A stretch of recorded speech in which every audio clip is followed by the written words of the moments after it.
Hey everybody, it's your girl Bondy Blue, and I am back for another 90-day fiance before the 90 days. Yes, that's what we're doing. Let's get into Jimmy Neutron and Jennifer, okay? Jimmy doesn't know what to do with Jennifer, okay? He does not know what to do as far as their relationship is concerned. They've had just as many good days as bad days, so he calls Veronica on FaceTime to ask her for advice. This is the part of the problem right here, okay? The fact that as almost a 40-year-old man, you don't have the discernment to make a decision about the relationship that you are in without advice from your ex that is causing some of the issues within the confines of your little relationship. But I digress. So once again, she's asking, have they even had sex yet?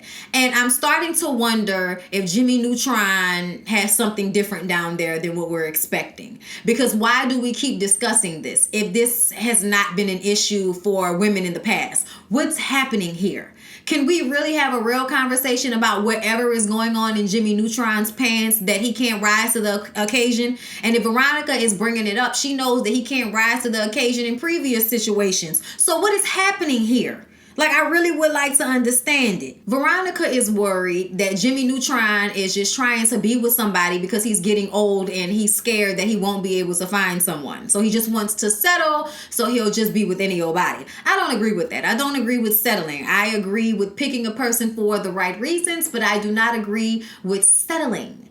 And I feel like his relationship with Jennifer has already been explosive and tumultuous, and them being in a long-term relationship would only make that worse. But you're still not going to be the strong man that Jennifer wants for herself. And she's going to remind you about that whenever you remind her that you're too scared to do something. Like, just because y'all got over that one argument does not mean that you won't have other arguments like that. So whatever. He feels like he has to pick to marry her or leave her alone completely. And I don't understand why y'all can't just continue to date. Why can't you come back out here and visit her again? Like, why do you have to put a ring on her finger in order to secure this relationship? And that's because you know y'all relationship isn't built off of anything real and it's not sustainable. But he decides to take her on a picnic and they're looking out on the mountains. It's beautiful. It's actually very romantic and very beautiful. And I would have loved it, okay, me personally. And she enjoyed it too. And then he brings out Veronica's old ring.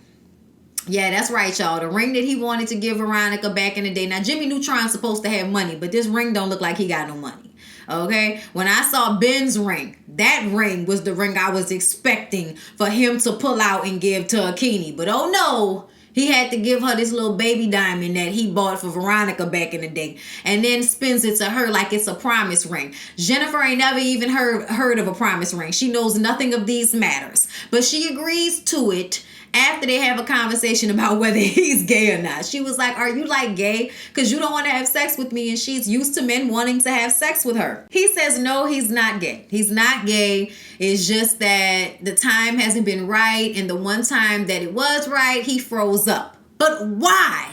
Why are you freezing up? What's happening? I'm exhausted with you, Jimmy Neutron. I'm exhausted with you, Jimmy Neutron. I'm exhausted. I just don't know what's happening. I feel like something's happening and no one's telling us what's happening. But she put that little scraggly ring on and then they go to the spa.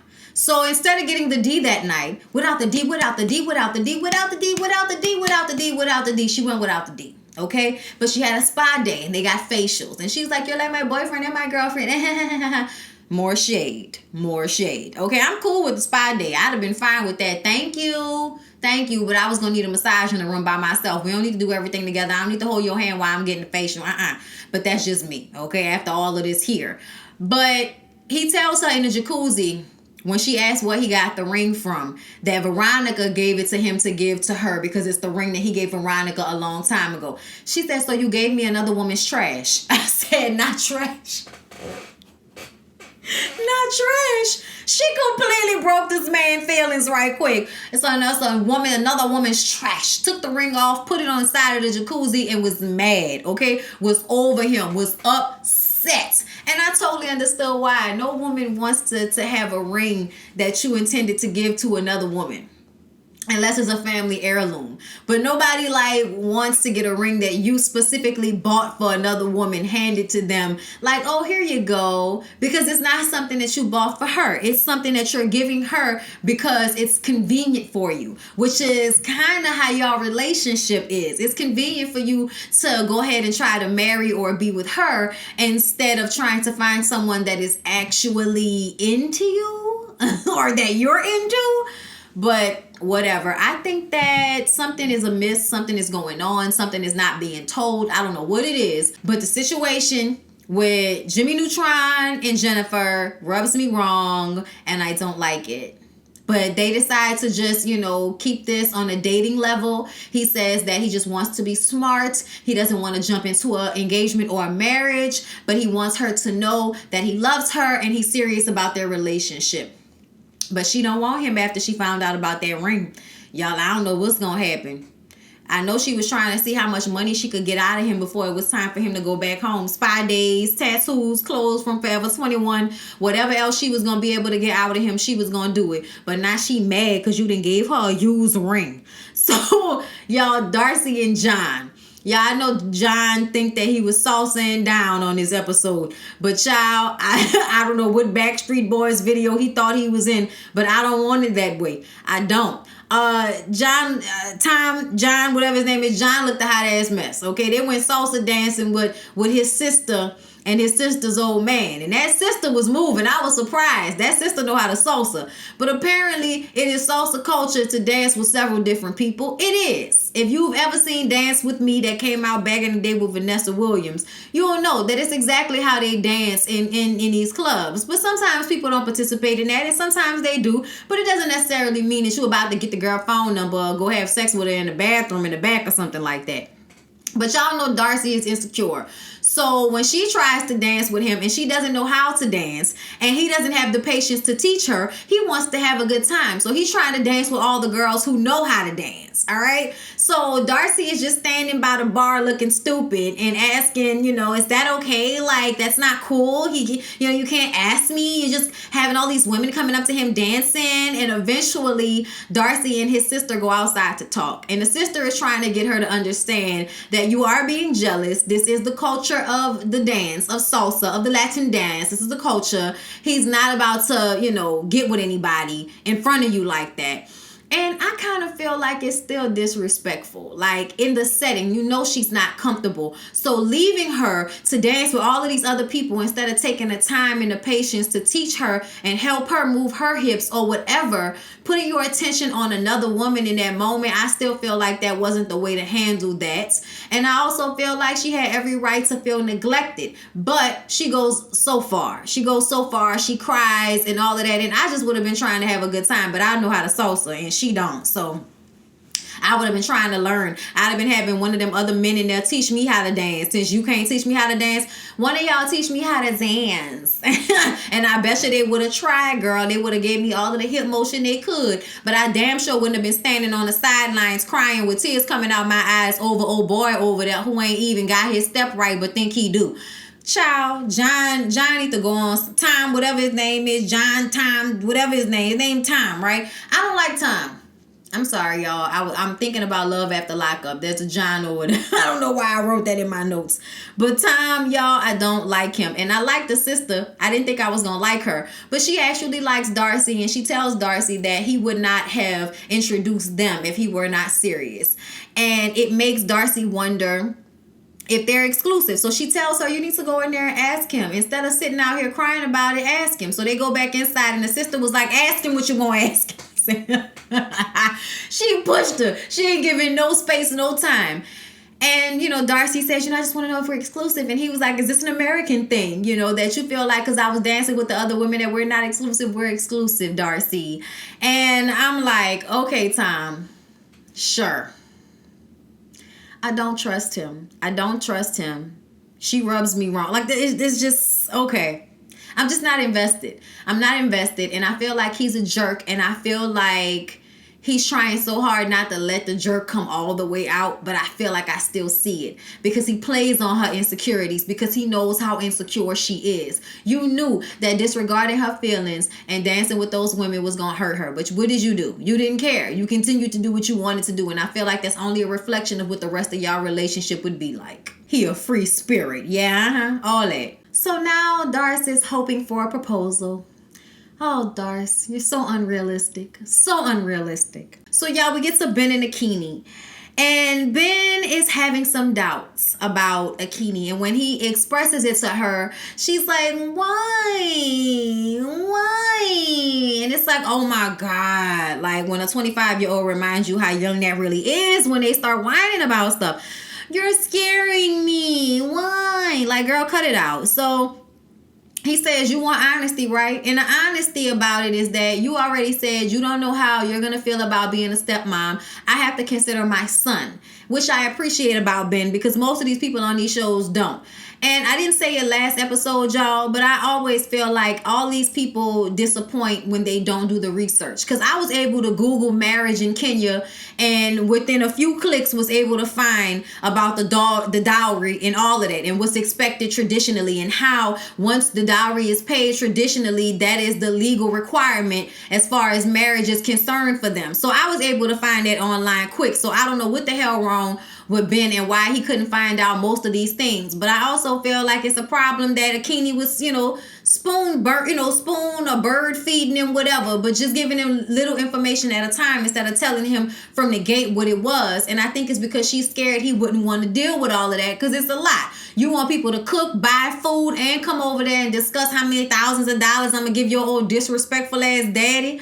Like, I'm sorry, but saying that you're going to come and having people wait on you and then never showing up is disrespectful. But I did like that when they talked about the Grayson situation, that she said, even if he doesn't like me, I'm going to love him anyway. I'm going to love him anyway, no matter what, because he's your son and y'all come as a package deal. I'm going to love him anyway. And that really gave Ben all he needed to make his decision. So he then decides to go ahead and get engaged with Akini. And later on, he gives her this beautiful ring, which was like, yeah. And I was still trying to understand why Jimmy Neutron, gave Jennifer that little ring. And he's supposed to have money. Ben already told us he ain't got no money. And look at that ring. That was nice. So it's the day of the bride price ceremony, and they get all this food, they cook food, and they dress up in matching outfits, but they're late. They're running behind. And when they get there, the daddy brings attention to the fact that they're late. He nervous, sweating his ass off. It's just very uncomfortable.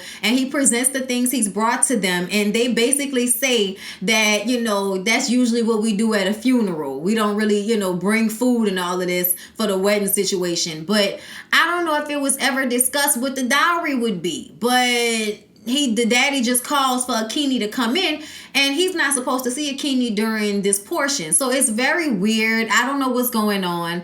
I don't know if he's going to be okay with it. I don't know why y'all can't just say what the number amount is. Why, can't we just say, all right, let's start at, I don't know, 500,000, shillings or whatever, their dollar is, and then try to work our way up and down from there. But it just seemed like the daddy don't even want to do this, and he's not even really trying, and he's going to have an issue with whatever Ben does, even though Ben is a Christian, wants to be a pastor. The daddy's a pastor. Ben, wants to uphold, the sanctity of all of this, and he's very serious about it. So I think that Ben is very respectable, but I also feel like the fact that he's white is just the main issue for that daddy, and it is what it is. But Ben had only planned to give Akini's dad like 80,000 shillings or whatever their dollar is, which really only translates to $800. And she says even the men in Kenya can give 3,000 American dollars. So he needs to do better than that. And he needs to be able to rise to the occasion of whatever the number ends up being. But there was no discussion on camera this episode about what that would be. Akini was called in, and then we left them. So I don't know, what's going to happen there. But, I actually like Akini and Ben as opposed to some of the other couples, like all of the ones I talked about before we got here. They might be the only ones that I actually like. So let's talk about Avery and Omar. So Avery and Omar are saying their tearful goodbyes, and of course, she seems more hurt than he does. We already know how that go.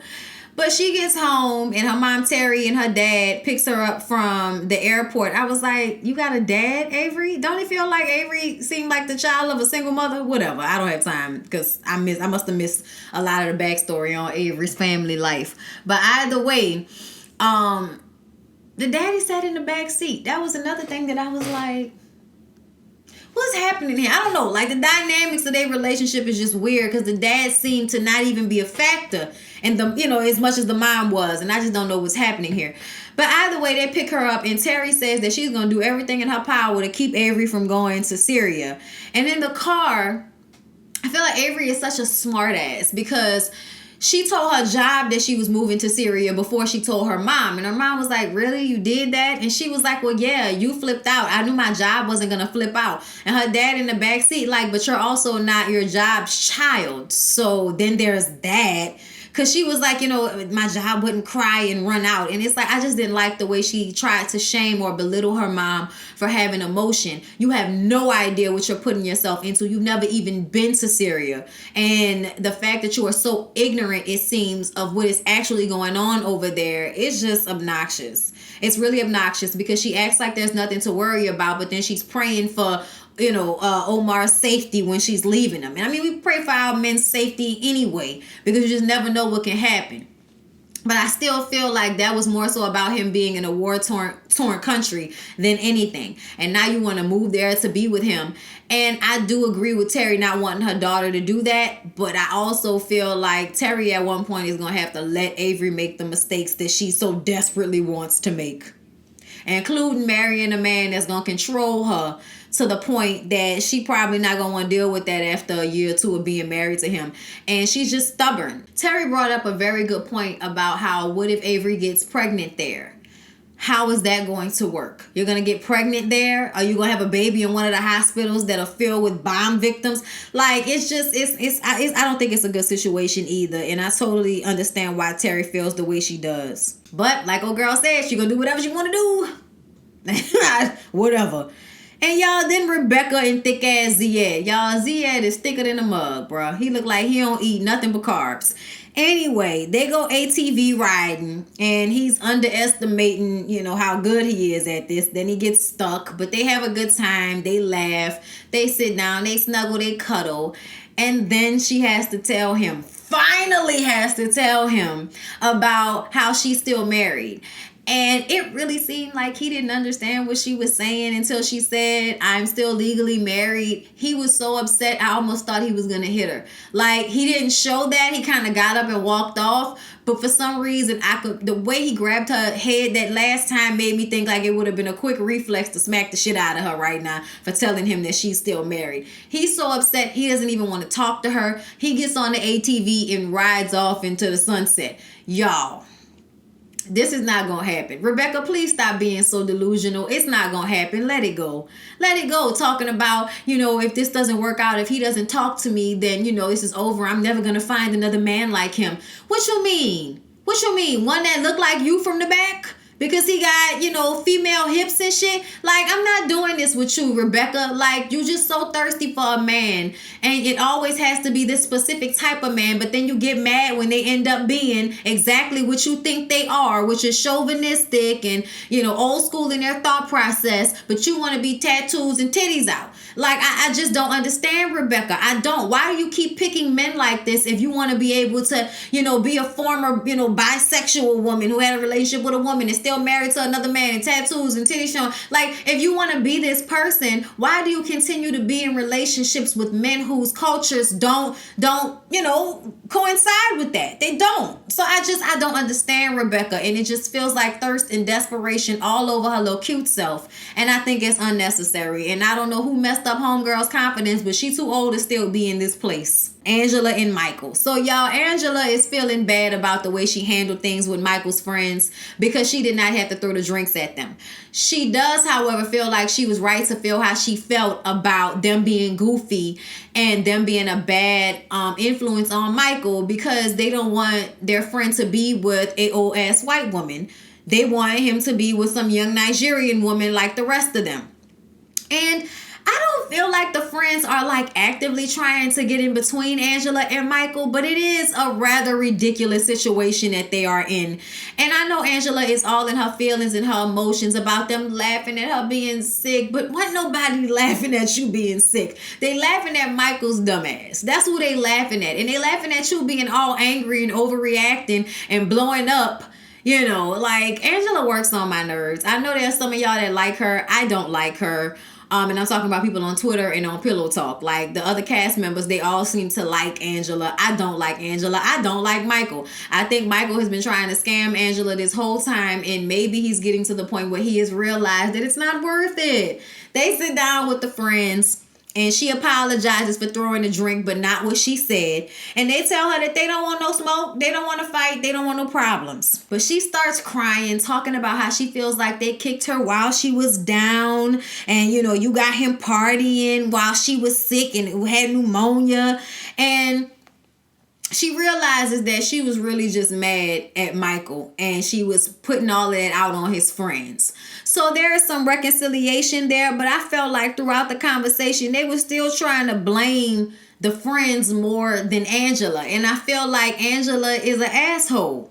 And his friends have been his friends his whole life. Like, why are y'all expecting them to understand something that's so unconventional? They're not really getting in the way of y'all relationship, though. Like, you mad because they laughing. Like, you're mad because they're laughing. They're boys, Angela. You're a 53-year-old woman, and these are some 20, 30-year-old men. They're not going to be in the same mindset as you. And you being mad at them giggling is so stupid. Like, it's just so stupid. But either way, she starts crying, and this is supposed to be an apology to the friends that you doused with drinks. But I guess, and then Michael feels like, you know, they wouldn't want him to disrespect their fiancés like that. And this is true for them, so they agreed that maybe they didn't handle it the proper way. But I'm just over Angela and Michael, and I don't think that it's going anywhere, no matter how hard they try, how many times they come back to 90 Day Fiancé. I don't think it's ever going to be a real marriage, a real relationship. Michael wants a green card. Michael wants a sugar mama, and Angela wants somebody that she can control. And those goofy boys were very right about that. Angela tells them that she's not as bad as she presents herself. I say, well, if you know you presenting yourself like a old ass crazy woman, then I don't know, you know, what to tell you. She said they just don't want her to be with Michael because she not Nigerian and she old. And so Michael hasn't even been hanging with his friends like that because of Angela. So I don't understand why she makes such a big deal out of it. But that's because she has to control every aspect of Michael's life. And, oh Lord, he gonna let her. So I ain't got nothing else to say about it, but I'm tired of them. That's all I gotta say. Please don't forget to like, comment, and subscribe to my channel. If I was lackadaisical, I'm sorry. This is video number 5, but I hope y'all enjoyed it either way. I love y'all. I'll see y'all in the next.